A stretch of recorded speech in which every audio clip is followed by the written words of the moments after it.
Shalom, shalom, shalom, shalom.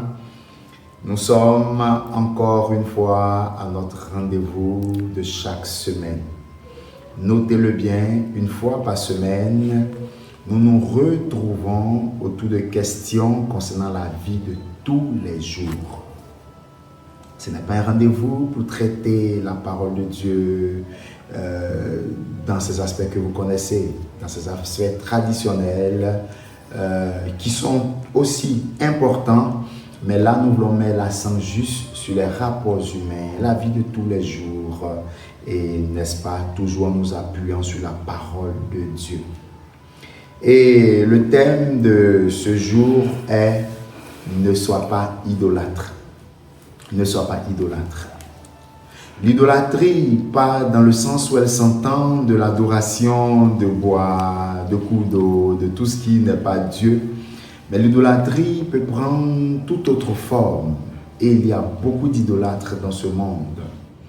Allons-y dans la parole de Dieu en 2 Rois, le chapitre 18, juste le verset 4. 2 Rois 18, le verset 4. Il fit disparaître les hauts lieux, brisa les statues, abattit les idoles et mit en pièces le serpent d'airain que Moïse avait fait, car les enfants d'Israël avaient jusqu'alors brûlé des parfums devant lui. On l'appelait Nehushtan. C'est quoi ce serpent d'airain qui est devenu une idole? Au temps de Moïse, donc des siècles avant eux, il y avait eu un problème. Les enfants d'Israël avaient été mordus par les serpents dans le désert. L'Éternel va donner cette instruction à Moïse. Prends un serpent, élève-le, et qu'en regardant le serpent simplement, la guérison adviendrait pour tous ceux qui ont été mordus par les serpents. Voici la solution à l'époque de Moïse. Des siècles plus tard, on va garder ce bois, ce serpent d'airain, c'est une image du serpent fait en airain, et on va continuer à adorer ce serpent, on va le transformer en un Dieu. Mes amis, ce qui a été une solution hier peut s'avérer caduque aujourd'hui. Ce qui a été la réponse, ce qui a été une manière de faire hier peut s'avérer caduque, obsolète, désuet, inutile et dépassé. S'accrocher à une telle solution, s'attacher à une telle pratique qui du reste ne répond plus aux exigences du moment, c'est de l'idolâtrie. Et combien d'idolâtres n'y a-t-il pas dans ce monde? On ne refuse de s'ouvrir à toutes sortes de nouveaux concepts, de nouvelles manières de faire. Lui, on faisait comme ça, on a toujours fait ainsi, quand bien même cela ne répond plus aux exigences du moment, quand bien même cela pourrait être dépassé. Mais on veut s'attacher encore à des manières de faire.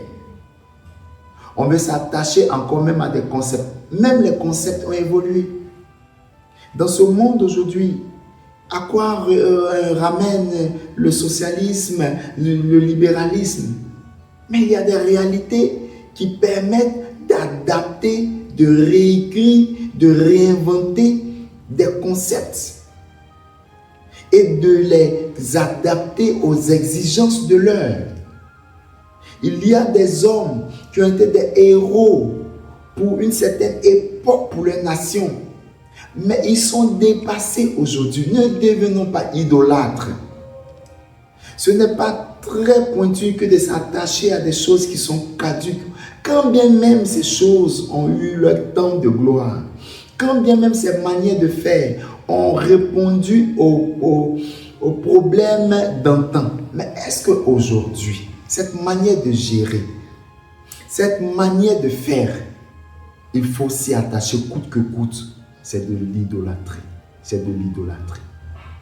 Et l'idolâtrie n'a jamais rien apporté aux idolâtres. Bien au contraire, les idolâtres s'égarent et finissent par égarer d'autres. Et Dieu n'aime pas l'idolâtrie. Ne soyons pas idolâtres. Analysons. Réinventons-nous. Réinventons-nous. Tout évolue. Réadaptons nos systèmes. Réinventons nos concepts. Réétudions nos façons de faire et apportons des solutions idoines avec des réponses idoines aux questions du moment. Que Dieu nous bénisse alors que tu te réinventes à chaque fois parce que tu n'es pas idolâtre. C'était votre serviteur, le pasteur Guillaume Cauchebout.